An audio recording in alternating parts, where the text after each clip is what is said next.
Electric current generator. Electric current generator एक ऐसी device होती है जो मैकेनिकल एनर्जी को इलेक्ट्रिक एनर्जी में चेंज कर देते हैं। तो हम लिख सकते हैं कि generator is a device in which mechanical energy is given to a coil. Mechanical generator एक ऐसी डिवाइस है जिसमें मैकेनिकल एनर्जी एक कोयल को दी जाती है, और वो कोयल कहाँ रखी होती है? Placed in a magnetic field. Magnetic field के अंदर एक कोयल रखी जाती है, उसको हम मैकेनिकल एनर्जी देंगे, उस पर वर्क करेंगे तो वो हमें इलेक्ट्रिकल एनर्जी प्रोवाइड करवाएगी, या उससे हमें इलेक्ट्रिकल एनर्जी है वो ऑब्टेन होगी। या सेकंड सिंपली हम इसको इस प्रकार से डिफाइन कर सकते हैं कि electric generator is a device that transforms mechanical energy to electrical energy. Means electric generator एक ऐसी डिवाइस है जो मैकेनिकल एनर्जी को इलेक्ट्रिकल एनर्जी में ट्रांसफॉर्म कर देती है। और ये कौन से कॉन्सेप्ट पे बेस्ड है? कि जनरेटर है वो किस पे बेस्ड है? It is based on the concept of electromagnetic induction. Electromagnetic induction पे ये बेस्ड होता है, इसका कॉन्सेप्ट इलेक्ट्रोमैग्नेटिक इंडक्शन पे बेस्ड होता है। मीन्स ये इलेक्ट्रोमैग्नेटिक इंडक्शन वाले कॉन्सेप्ट पे वर्क करते हैं। तो हम कह सकते हैं कि जो इलेक्ट्रिक करंट जनरेटर हैं वो क्या करते हैं? वो मैकेनिकल एनर्जी को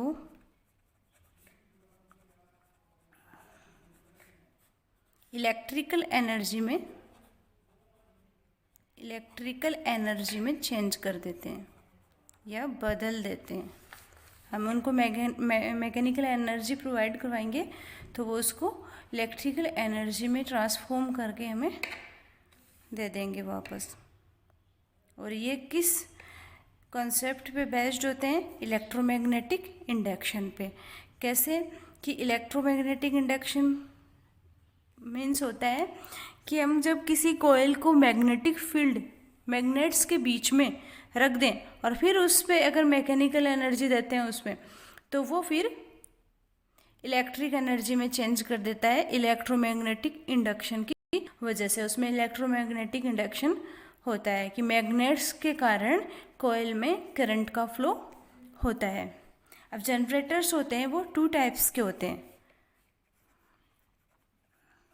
जो इलेक्ट्रिक जनरेटर्स होते हैं वो टू टाइप्स के होते हैं।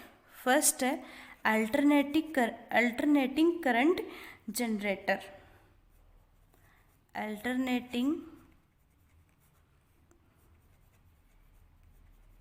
Current generator. और सेकंड है direct current generator. Direct current generator means generator two types के होते हैं, इनके बारे में पढ़ेंगे अपन। फर्स्ट है alternating current generator, second is direct current generator. तो अब तक हमने लिया कि जनरेटर्स है वो मैकेनिकल एनर्जी को इलेक्ट्रिकल एनर्जी में चेंज कर देते हैं, और ये इलेक्ट्रोमैग्नेटिक इंडक्शन वाले कॉन्सेप्ट पे वर्क करते हैं। और ये टू टाइप्स के होते हैं, अल्टरनेटिव करंट जनरेटर और डायरेक्ट करंट जनरेटर। फर्स्ट है अल्टरनेटिंग करंट जनरेटर। अब अल्टरनेटिंग करंट जनरेटर एक ऐसी डिवाइस है भाई, अल्टरनेटिंग करंट जनरेटर और डायरेक्ट जनरेटर दोनों ही मैकेनिकल एनर्जी को इलेक्ट्रिक एनर्जी में तो चेंज करेंगे, बट अल्टरनेटिंग करंट जनरेटर है वो मैकेनिकल एनर्जी को अल्टरनेटिंग इलेक्ट्रिक एनर्जी में चेंज करेगा। ठीक है, और ये डायरेक्ट इलेक्ट्रिक एनर्जी में चेंज करेगा। तो इसकी डेफिनेशन अपन इस तरीके से लिखेंगे कि current generator is a device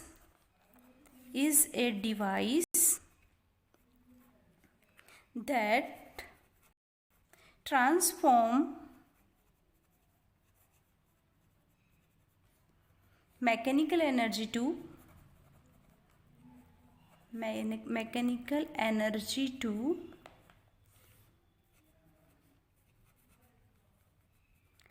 alternating electric energy.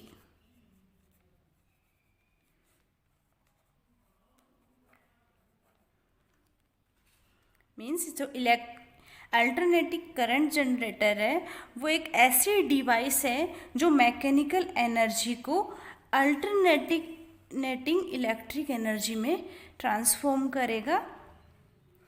और ये इसमें 4 इम्पोर्टेंट कंपोनेंट होते हैं। अल्टरनेटिंग करंट जनरेटर की अपन स्ट्रक्चर पढ़ेंगे। अब आपने जनरेटर नाम सुना है, इसके अंदर क्या होता है, अंदर इसकी स्ट्रक्चर में क्या क्या कंपोनेंट्स होते हैं। और ये अल्टरनेटिंग करंट जनरेटर है, ये जो मैरिज पार्टी वगैरह होती है उनमें आउटसाइड जो जनरेटर लगा होता है वो अल्टरनेटिंग करंट जनरेटर ही होता है। हम अपने जैसे घरों में बहुत सारे like bulb, fan, electric iron, toaster, refrigerator etcetera है, वो अल्टरनेटिंग सोर्स से ही काम करते हैं। तो जो जनरेटर्स होते हैं वो क्या होते हैं, अल्टरनेटिंग करंट जनरेटर होते हैं, जो मैरिज पार्टी वगैरह में लगाए जाते हैं।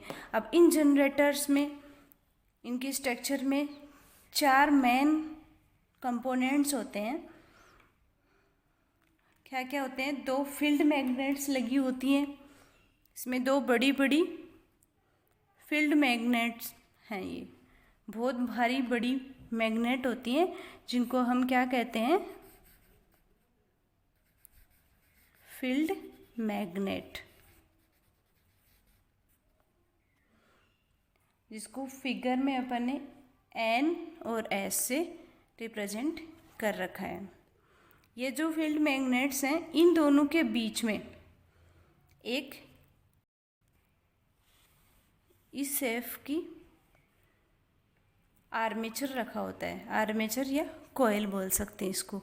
यह आर्मेचर किससे बना होता है, यह आर्मेचर एक लोहे का, कच्चे लोहे का, कास्ट आयरन का स्ट्रक्चर होता है, जिसके चारों तरफ कॉइल लिपटी हुई रहती है। मतलब कॉइल के बहुत सारे घेरे जो लिपटे हुए रहते हैं एकदम पास में। और तो ये कच्चे लोहे के स्ट्रक्चर के ऊपर एक कॉपर की कॉइल बहुत सारे घेरों में लिपटी हुई रहती है। ये पूरी स्ट्रक्चर है जो क्या कहलाएगी, आर्मेचर या कॉइल बोलेंगे।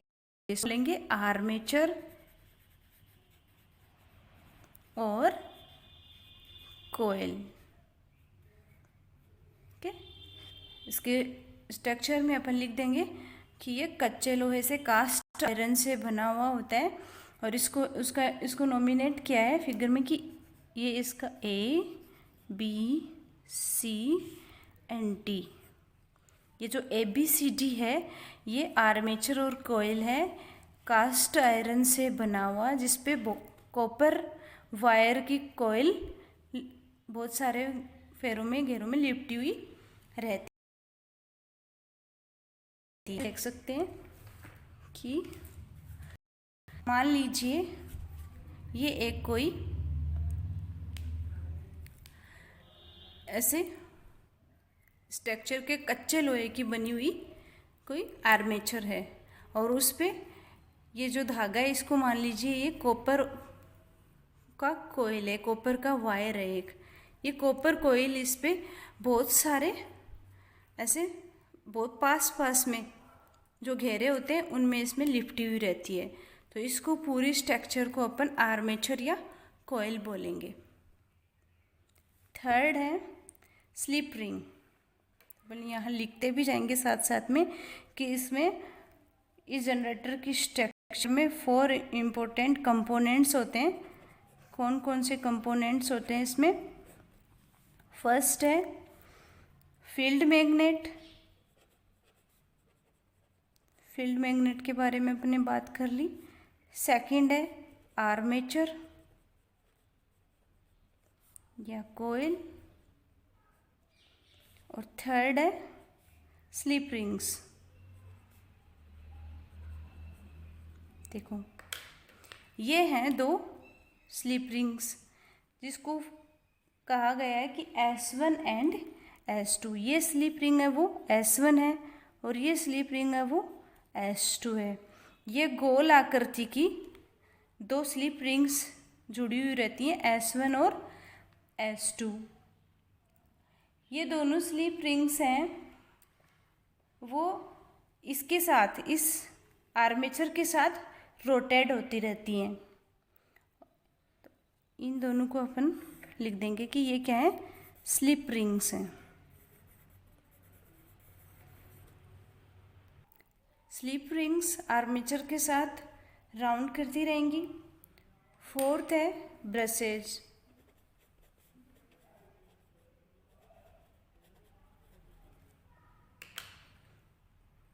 ये जो स्लिप रिंग्स हैं इनके साथ में ब्रश लगे हुए रहते हैं। इनका ये है ब्रश B और ये है ब्रश B2। ये दोनों क्या हैं, ब्रशेज।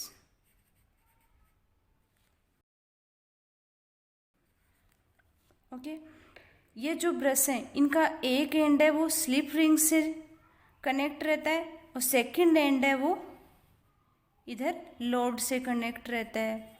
लोड कह सकते हो या आप आउटर सर्किट कह सकते हो। ओके, तो ये B1 और B2 का जो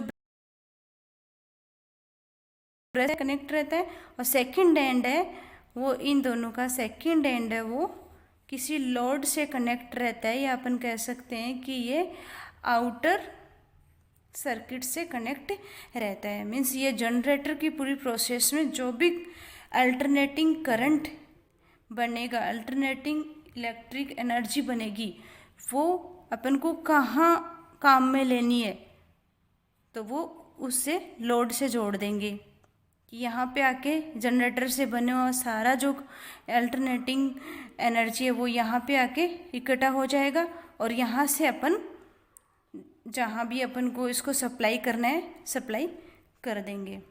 तो ये जो है अल्टरनेटिंग करंट जनरेटर के चार कंपोनेंट्स हैं, field magnet, armature and coil, armature और कॉइल, स्लिप रिंग्स और ब्रशेज। ओके, अब इसकी वर्किंग प्रोसेस क्या होती है कि ये वर्किंग कैसे करता है। वर्क ये करता है इलेक्ट्रोमैग्नेटिक इंडक्शन पे बेस्ड होता है। इलेक्ट्रोमैग्नेटिक इंडक्शन कॉन्सेप्ट है, इस पे बेस्ड ये वर्क करता है। वर्किंग में क्या होता है कि जब हम इस आर्मेचर को बाहर से मैकेनिकल, इसको आर्मेचर बाहर से मैकेनिकल एनर्जी देके इसको रोटेट करवाएंगे कि इस ABCD आर्मेचर के एक यहाँ पे सेंटी है, इसको अपन साफट भी बोल सकते हैं, या एक रोड लगी रहती है जिसको हम बाहर से मैकेनिकल एनर्जी देकर रोटेट करवाते हैं। आप देखते होंगे कि जनरेटर को जब स्टार्ट करते हैं तो बाहर से उसके एक हैंडल लगा हुआ रहता है, एक रोड लगी है, उस रोड को घुमा के उसको स्टार्ट किया जाता है।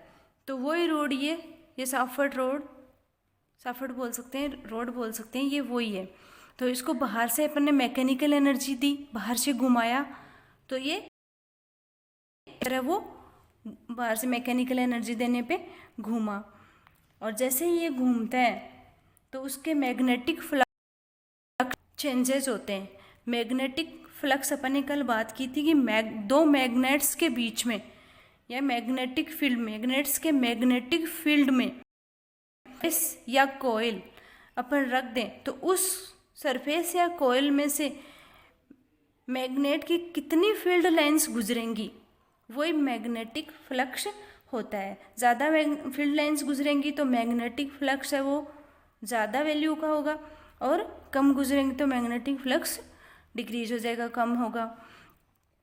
तो अब इसको जब इस आर्मेचर को घुमाया जाता है तो मैग्नेटिक फ्लक्स में चेंजेस होते रहते हैं, और ये चेंजेस होने की वजह से जो कॉइल में है वो करंट का फ्लो शुरू होता है। अब ये रोटेशन करेगा आर्मेचर, तो ये रोटेशन दो टाइप से करता है। एक आधे सर्किल में शुरू के हाफ सर्किल में क्या करता है ये कि क्लॉकवाइज रोटेशन करेगा और उसके बाद में एंटी क्लॉकवाइज। पहले ये पैरेलल रहेगा आर्मेचर और दोनों मैग्नेट्स के बीच में, और बाद में आगे के नेक्स्ट हाफ सर्किल में क्या करेगा, हाफ रोटेशन में ये परपेंडिकुलर हो जाएगा। तो देखो, इसको समझने के लिए हम कह सकते हैं कि आप अपना रजिस्टर भी ले सकते हो इसको समझने के लिए, कि जैसे मान लीजिए हमारे रजिस्टर के या हमने ये जो आर्मेचर माना था इस तरीके का, तो ये मान लो ये ABCD आर्मेचर है, ठीक है, और इसके दोनों साइड एक एक बड़ी मैग्नेट है वो रखी हुई है। ये फील्ड मैग्नेट के बीच में है। पहले ये इस पोजीशन में था, तो फील्ड मैग्नेट्स की जो फील्ड लाइंस थी जो केवल इतने ही क्रॉस सेक्शनल एरिया से गुजर रही थी, केवल इतने क्रॉस सेक्शनल एरिया से गुजर पा रही थी, ठीक है। फिर ये घूमता हुआ सर्किल ऐसे रोटेट होगा। अब ये इस कंडीशन में आ गया, इसमें हो गया, तो अब इसकी ये जो पूरी सरफेस है इसमें से मैग्नेटिक लाइंस या फील्ड लाइंस गुजरेंगी, मतलब इसमें से पूरे में से फील्ड लाइंस गुजरेंगी। तो इसका मैग्नेटिक फ्लक्स है उसका वैल्यू बढ़ गया भाई। जब पैरेलल था दोनों मैग्नेट्स के बीच में, तो इतने ही क्रॉस सेक्शनल एरिया से केवल फील्ड लाइंस गुजर रही थी, तो मैग्नेटिक फ्लक्स का वैल्यू कम था। अब ये रोटेट होके इस डायरेक्शन में हो गया, तो अब इसके इतने क्रॉस सेक्शनल एरिया से पूरे से मैग्नेट गुजर रही हैं, मीन्स मैग्नेटिक फ्लक्स का वैल्यू बहुत ज़्यादा हो गया। तो हम कह सकते हैं तो करंट का फ्लो होगा वो क्लॉकवाइज होगा, और जब ये परपेंडिकुलर होगा तो करंट का फ्लो किस एंटी क्लॉकवाइज होगा, ठीक है। तो इसका हाफ सर्किल है, इसके रोटेशन का जो हाफ सर्किल इस पोजीशन में क्लॉकवाइज होगा, और जब परपेंडिकुलर हो जाएगा तो एंटी क्लॉकवाइज होगा। तो हम कह सकते हैं कि जो फर्स्ट हाफ सर्किल होगा, फर्स्ट हाफ रोटेशन होगा,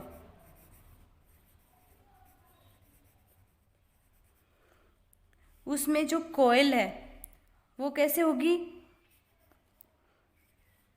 कॉइल जो दोनों मैग्नेट्स के बीच में पैरेलल होगी, और आउटर सर्किट में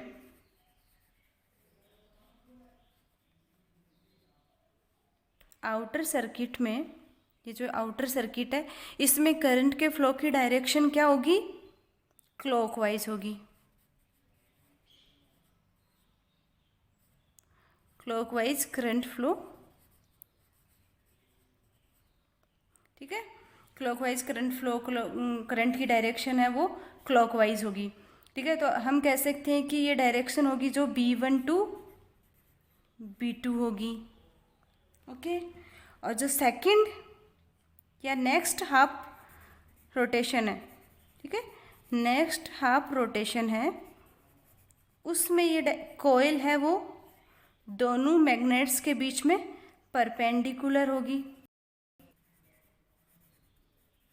और परपेंडिकुलर होने पर आउटर सर्किट है उसमें करंट का फ्लो किस तरीके से होगा, आउटर सर्किट में करंट का जो फ्लो है वो एंटी क्लॉकवाइज हो जाएगा, एंटी क्लॉकवाइज होगा करंट का फ्लो। हम कह सकते हैं कि इस बार B2 टू B1 करंट का फ्लो होगा।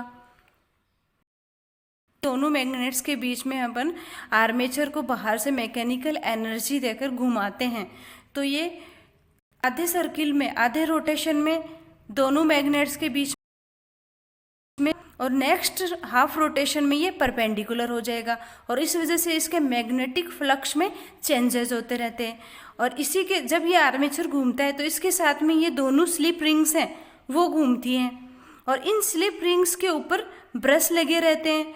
तो स्लिप रिंग्स जैसे जैसे रोटेट होती हैं, ब्रशेज इनसे रगड़ते जाते हैं या इनके ऊपर ब्रशेज चलते रहते हैं। जैसे जैसे स्लिप रिंग रोटेट होगी, ब्रश अपने आप उस पर रगड़ता रहेगा या रोटेट होता रहेगा। और इस वजह से जो करंट यहाँ पे जो भी करंट या इलेक्ट्रिकल एनर्जी बनती है वो इधर आउटर सर्किट की ओर आगे जो भी अपन इससे जो भी सोर्स आगे जुड़े रहते हैं उनमें जाती रहती है। तो इस करंट की दो डायरेक्शन होती हैं, एक क्लॉकवाइज हाफ, जो फर्स्ट हाफ रोटेशन उसमें क्लॉकवाइज होगी B1 to B2, next half rotation है उसमें ये एंटी क्लॉकवाइज हो जाएगी, करंट की डायरेक्शन B2 टू B1 हो जाएगी। इस तरीके से ये अल्टरनेटिंग करंट जनरेटर है वो वर्किंग करता है। और फुल रोटेशन, तो अब अपन कह सकते हैं कि ये हाफ रोटेशन में क्लॉकवाइज हुआ, फिर एंटी क्लॉक, और ये मैग्नेटिक फ्लक्स है वो चेंजेस होता रहा। तो हम कह सकते हैं कि जो इसका फुल रोटेशन होता है उसमें करंट का मैग्नीट्यूड है वो कंटिन्यूसली चेंजेस होता रहता है। करंट का जो मान है वो कंटिन्यू डिक्रीज और इंक्रीज होता रहता है इसके पैरेलल और परपेंडिकुलर होने की वजह से। तो इस टाइप का जो करंट है उसको अपन क्या बोलते हैं, अल्टरनेटिंग करंट कहते हैं। इंडिया में जो अल्टरनेटिंग करंट की फ्रीक्वेंसी है, जो हम घर में जो इलेक्ट्रिसिटी यूज फ्रीक्वेंसी होती है वो होती है 50 हर्ट्ज। तो कह सकते हैं कि in India frequency of alternating current through whom electricity. अब इस 50 हर्ट्ज फ्रीक्वेंसी वाले करंट को अपन किस तरीके से जनरेटर से प्रोड्यूस करवाते हैं कि जो जनरेटर में जो कॉइल का रोटेशन है उसको हमें 50 टाइम्स इन ए सेकेंड करना होता है, कि 1 सेकेंड में जो कॉइल का रोटेशन वो 50 टाइम्स होगा तो 50 हर्ट्ज फ्रीक्वेंसी की इलेक्ट्रिसिटी अपन को मिल जाएगी। उसके बाद है कि मैग्नीट्यूड ऑफ द करंट, कि करंट का जो मैग्नीट्यूड है वो किस पे डिपेंड करता है, और कौन से करंट का मैग्नीट्यूड, अल्टरनेटिंग जनरेटर से करंट अपन को मिलता है उस करंट का मैग्नीट्यूड है वो किस किस पे डिपेंड करता है जी, या इस करंट का जो मान है, अल्टरनेटिंग जनरेटर से मिलने वाले करंट का जो मान है, मैग्नीट्यूड है वो किस किस पे डिपेंड करता है। तो वो करता है डिपेंड, फर्स्ट है number of turns in the coil, जो अपन ने जो आर्मेचर पे जो कोयल के जो टर्न्स जो घेरे लपेटे थे उनके कितने नंबर्स हैं उस पे करंट का मैग्नीट्यूड है वो डिपेंड करता है। सेकंड है रोटेशन पे, कि हमने कोयल को कितनी बार रोटेट करवाया, जैसे 1 सेकेंड में 50 टाइम्स रोटेट करवाएंगे तो 50 हर्ट्ज फ्रीक्वेंसी की करंट मिल जाएगी अपन को, इसलिए रोटेशन पे भी करंट का मैग्नीट्यूड डिपेंड करता है। थर्ड है वेलोसिटी, कि इसमें ये जो रोटेशन है वो कितनी, कोयल को कितनी वेलोसिटी से अपन रोटेट करवा रहे हैं, वेलोसिटी पे भी ये डिपेंड करता है कि जितना वेलोसिटी रखेंगे उसके अकॉर्डिंग ही अपन को करंट की फ्रीक्वेंसी मिलेंगी अल्टरनेटिंग करंट मिलेगा। फोर्थ है इंटेंसिटी ऑफ मैग्नेटिक फील्ड, कि जो मैग्नेट्स के बीच में अपन ने जो मैग्नेटिक फील्ड है वो प्रोड्यूस करवाया था उस मैग्नेटिक फील्ड की इंटेंसिटी कितनी है, इस पे भी करंट का मैग्नीट्यूड है वो डिपेंड करता है।